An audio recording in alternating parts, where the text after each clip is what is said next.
a psychological thriller. Copyright 2025.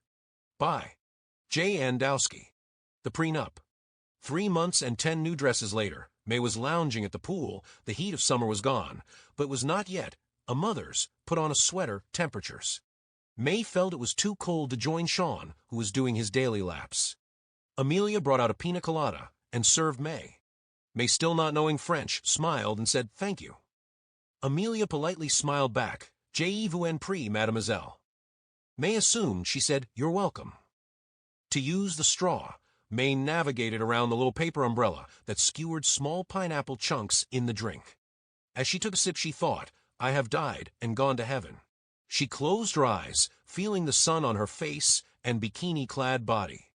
In contrast, she felt the coolness of the ice clanking in the glass as she slightly moved her hand. In the distance, she could hear the sound of seagulls and the small waves lapping against the island. Even with her eyes shut, she could sense something suddenly blocking the sun. She opened her eyes, seeing Sean standing over her. He was drying himself with a large beach towel. Not too early for that, he asked her. She looked up at the sun behind him that was nearly at its zenith. It's almost noon. Besides, Amelia only puts a cap of rum in the drink. It's mostly juice. She raised the glass up to him. Want a sip? I rather sip you. He leaned into her and kissed her. He was still dripping a little with the pool water. May closed her eyes as they kissed briefly. Sean leaned back up, still blocking her sun. I have something very important to ask you. She looked up at him. Yes. How do you feel about giving up your job? My paying off all your student loans and credit card debt? He asked as if making a business proposal, living here with me as my wife. It was not May's fantasy of being proposed to. John had proposed to her twice the right way. Each time he cooked her a romantic dinner, bought her flowers, got on one knee, and offered her a quarter-carat diamond hand-me-down engagement ring. The ring was originally his great-grandmother's. Each time she refused him, wanting him to be financially more successful than he was. She wanted him to at least own a house and have a 6-digit income.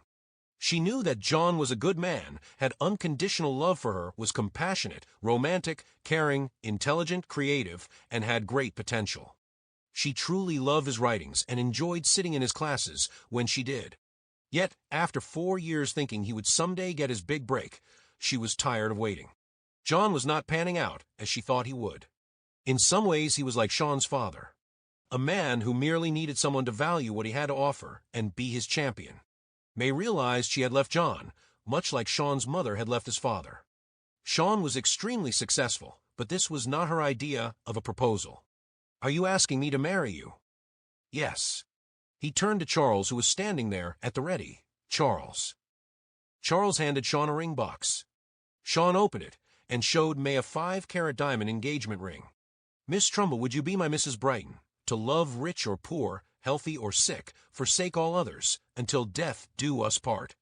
May was torn. His proposal was so clinical in tone. She thought deeply before answering him. She did not immediately jump up and scream, crying, yes, as many women in her position would. Nor did she sympathetically reject him with a no, as she had done to John twice before. Many women she knew would have demanded a much more romantic and heartfelt proposal. Instead, she pondered her answer. As she thought it over carefully, she took in her surroundings, the private island and mansion, the swimming pool with waterfall, Amelia and Charles standing at their beck and call. She considered the amazing designer clothes tailor-made just for her. The delicious meals every day from different world-class chefs that were rotated in each week. She then took hold of the ring box from Sean. It was the most beautiful engagement ring she had ever seen. Diamonds are a girl's best friend.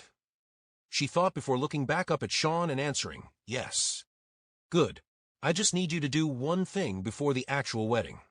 Sean made it clear that there were conditions to his wedding proposal. For days later, Rico escorted May into Sean's private office. This time the table was not covered in a white tablecloth and set for a meal. Instead, it was clear of any clutter. Sean sat at the far end of the conference table with his back to the floor-to-ceiling tinted windows that looked over the East River. To his left sat 2 men in ultra-fine wool Italian suits. Rico led her to the chair to the right of Sean, and across from the 2 very serious-looking men. Would you like something to drink? Tea? Coffee? Cappuccino? Rico asked. I am fine, Miss Sato, thank you. May looked at the two men she had never met before. They made her feel cold and nervous. Rico took a position standing off to the side behind Sean at the ready. One of the men slid a legal document across the conference table to May. You will find it is a standard prenuptial agreement with some minor guarantees and conditions that Mr. Brighton has requested. Guarantees? May asked, looking at the multi-page document. Mr. Brighton guarantees that he will pay off all your student loans and any other debt you may have, car payments, credit card debt. He also guarantees that you will reside in the mansion and will not need to hold a paying job of your own. All your living expenses will be his responsibility: clothes, food, medical care, and shelter.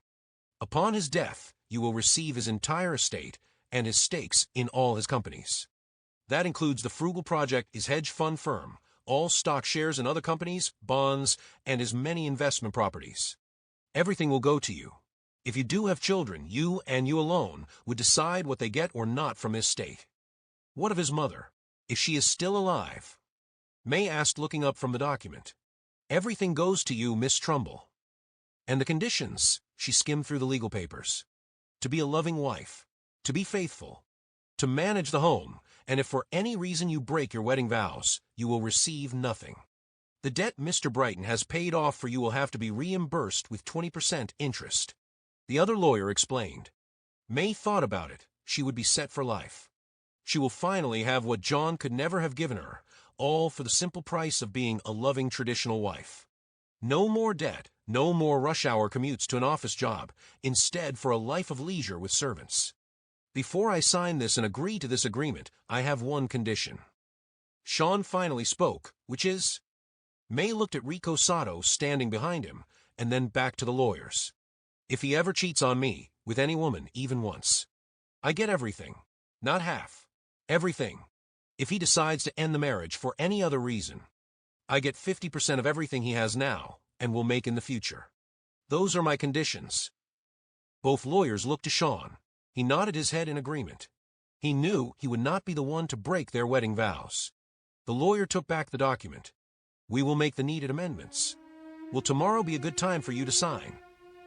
May smiled at Sean. Make those amendments, and I will be very happy to sign it.